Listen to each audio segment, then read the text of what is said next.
ദൈവത്തിരുനാമം മഹത്വപ്പെടുമാറാകട്ടെ. ഇന്നത്തെ ബൈബിൾ വായനാ ഭാഗം സങ്കീർത്തനങ്ങൾ 4:8. ഞാൻ സമാധാനത്തോടെ കിടന്നുറങ്ങും, നീയല്ലോ യഹോവേ എന്നെ നിർഭയം വസിക്കുമാറാക്കുന്നത്. ക്രിസ്തുവേശുവിൽ ഏവർക്കും സ്നേഹവന്ദനം. ഒരു ഭക്തന്റെ ആത്മവിശ്വാസമാണ് താൻ നിർഭയനായിരിക്കുമെന്നും സമാധാനത്തോടെ കിടന്നുറങ്ങും എന്നുള്ളത്.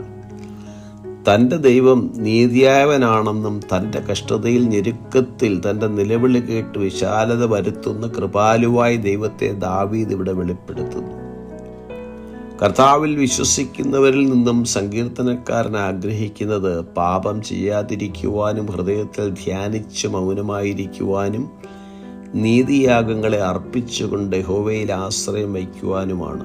കർത്താവിൻ്റെ സാന്നിധ്യം തനിക്ക് ധാന്യവും വീഞ്ഞും ധാരാളമായി ആസ്വദിക്കുന്നവരെക്കാൾ കൂടുതൽ സന്തോഷം നൽകുന്നു എന്ന് പറഞ്ഞിരിക്കുന്നു.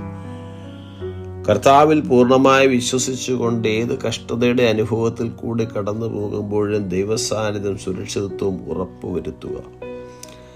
സാഹചര്യം എന്തായിരുന്നാലും ദൈവവുമായുള്ള നമ്മുടെ ബന്ധത്തിലൂടെ സന്തോഷം കണ്ടെത്തേണ്ടതാകുന്നു. ആ ബന്ധം നമ്മെ സമാധാനത്തോടെ കിടന്നുറങ്ങുവാനും നിർഭയം വസിക്കുമാറാക്കുവാനും ഇടവരുത്തുന്നു.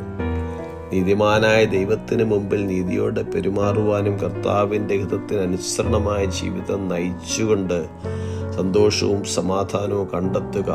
പ്രതിസന്ധി ഘട്ടങ്ങളിൽ കർത്താവിൽ ആശ്രയിക്കുവാനും പൂർണ്ണഹൃദയത്തോടെ അവനെ അന്വേഷിക്കുവാനും കഴിയണം. സാമ്പത്തികമായും ശാരീരികമായും മാനസികമായും സമാധാനമില്ലാതെ ഉത്കണ്ഠാകുലരായിരിക്കുന്ന അനേകർക്ക് സമാധാനത്തോടെ ഉറങ്ങുവാനും നിർഭയമായി വസിക്കുവാനും കർത്താവിൻ്റെ വചനം സഹായിക്കുന്നു. അത്ഭുതമന്ത്രിയും വീരനാം ദൈവവും നിത്യപിതാവും സമാധാനപ്രഭുവുമായ യേശുക്രിസ്തുവിൽ വിശ്വസിക്കുകയും അവനിൽ ആശ്രയിക്കുകയും സമാധാനത്തോടെ ജീവിക്കുകയും ചെയ്യുക.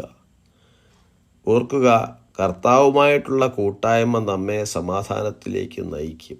സമാധാനം എന്തെന്നറിയാതെ നീറിക്കഴിയുന്ന അനേകർക്ക് വേണ്ടി നമുക്ക് പ്രാർത്ഥിക്കാം.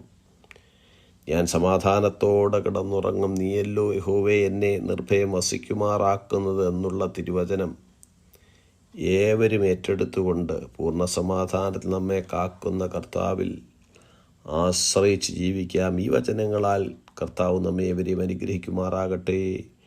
God bless us all.